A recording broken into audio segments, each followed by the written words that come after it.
যুক্তরাষ্ট্রের সঙ্গে সম্পর্কের টানাপোড়েনের মধ্যেই গত ৫ বছর ধরে দ্রুত হারে মিসাইল উৎপাদন বাড়িয়েছে চীন।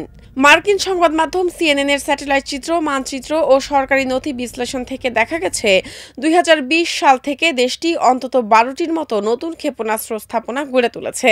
২০২২ সালে রাশিয়া ইউক্রেন যুদ্ধ শুরুর পর এই কাজ আরও গতি পায়। বিশ্লেষকদের মতে যুক্তরাষ্ট্রের সামরিক শক্তিকে প্রতিহত করা এবং এশিয়া প্রশান্ত মহাসাগরীয় অঞ্চলে নিজেদের আধিপত্য প্রতিষ্ঠা করাই এর মূল লক্ষ্য।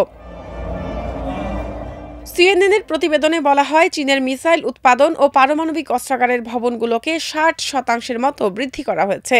স্যাটেলাইট চিত্রগুলো থেকে দেখা যাচ্ছে ২০২০ থেকে ২০২৫ সালের মধ্যে অস্ত্র উৎপাদনের কারখানা, গবেষণা ও পরীক্ষা কেন্দ্রগুলোকে ২০ লাখ বর্গমিটারের মতন বাড়ানো হয়েছে। এসব জায়গাগুলোতে নতুন ভবন, বাংকার ও অস্ত্রের ঢিবি লক্ষ্য করা যাচ্ছে। এসব অস্ত্র উৎপাদন কারখানার কিছু কিছু শহরে আবাসিক এলাকার কাছে অবস্থিত, কিছু আবার শহর থেকে দূরে প্রত্যন্ত অঞ্চলে অবস্থিত। বিশ্লেষণে দেখা গেছে চীনের ৯৯টি মিসাইল উৎপাদন কেন্দ্রের মধ্যে ৬৫টিতে নতুন নির্মাণ বা সম্প্রসারণ হয়েছে। গত ৫ বছরে দেশটির ৩৭টি সামরিক ঘাঁটির মধ্যে ২২টির আয়তন বেড়েছে। উদাহরণ হিসেবে বেইজিংয়ের একটি ক্ষেপণাস্ত্র কারখানার কথা বলা যায়। স্থাপনাটি ২০২০ সাল থেকে প্রায় ৫০% বাড়ানো হয়েছে। সেখানে তৈরি হচ্ছে DF-26 নামের মাঝারি পাল্লার ব্যালিস্টিক মিসাইল, যা মার্কিন ঘাঁটিতে আঘাত হানতে সক্ষম।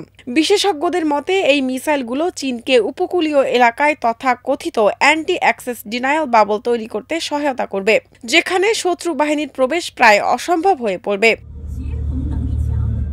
সিএনএনের তথ্য অনুযায়ী চীন এখন বিশ্বের অন্য যে কোনো দেশের তুলনায় দ্রুত হারে পারমাণবিক অস্ত্র ভান্ডার বাড়াচ্ছে। ২০২৩ সাল থেকে প্রতি বছর দেশটি প্রায় ১০০টি নতুন পারমাণবিক ওয়ারহেড তৈরি করছে। অস্ত্র বিশ্লেষকদের মতে তাইওয়ান নিয়ে সম্ভাব্য সংঘাতে এই প্রস্তুতি গুরুত্বপূর্ণ ভূমিকা রাখতে পারে। তাদের ধারণা, তাইওয়ান ঘিরে কোনো যুদ্ধ শুরু হলে যুক্তরাষ্ট্রের নৌবাহিনীকে দূরে রাখতে চীনের প্রধান হাতিয়ার হবে এই ক্ষেপণাস্ত্রগুলো। সম্প্রতি পূর্ব এশিয়া সফর করেন মার্কিন প্রেসিডেন্ট ডোনাল্ড ট্রাম্প। সে সময় তিনি শি জিনপিং সহ এশিয়ার বিভিন্ন দেশের নেতাদের সঙ্গে বৈঠক করেন। বৈঠক বাণিজ্য আলোচনা কেন্দ্রিক হলেও চীন ও রাশিয়ার সঙ্গে তাল বজায় রাখার উদ্দেশ্যে পারমাণবিক পরীক্ষা শুরু করতে পেন্টাগনকে নির্দেশ দেন ট্রাম্প। এই নির্দেশের ফলে কয়েক দশক ধরে চলে আসা যুক্তরাষ্ট্রের পুরনো নীতিতে বড় ধরনের পরিবর্তন আসে। চীনের ক্ষেপণাস্ত্র বাহিনী বিষয়ক গবেষক ডেকার এফএলএথ জানিয়েছেন, চীন এখন এমন সক্ষমতা গড়ে তুলছে যাতে তারা বন্দর, সরবরাহ কেন্দ্র বা হেলিকপ্টার ঘাঁটিতে সরাসরি হামলা চালাতে পারে, বিশেষত যেগুলো তাইওয়ানের সহায়তায় যুক্তরাষ্ট্র ব্যবহার করতে পারে।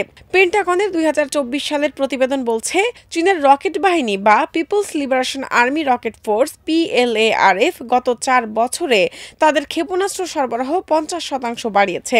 তাছাড়া ২০২৫ সালের শুরুতে চীন তার সামরিক বাজেট ৭.২% বৃদ্ধি করেছে, যা প্রায় ২৪,৫০০ কোটি মার্কিন ডলার। এত দ্রুত সামরিক সম্প্রসারণ নিয়ে উদ্বেগ প্রকাশ করেছেন অস্ত্র নিয়ন্ত্রণ বিশেষজ্ঞরা।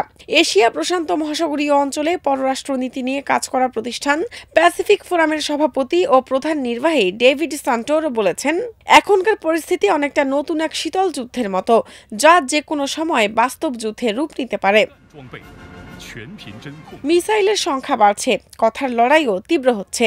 প্রশ্ন হলো, এই অস্ত্র প্রতিযোগিতা কি নিরাপত্তা দেবে নাকি নতুন অনিশ্চয়তা তৈরি করবে?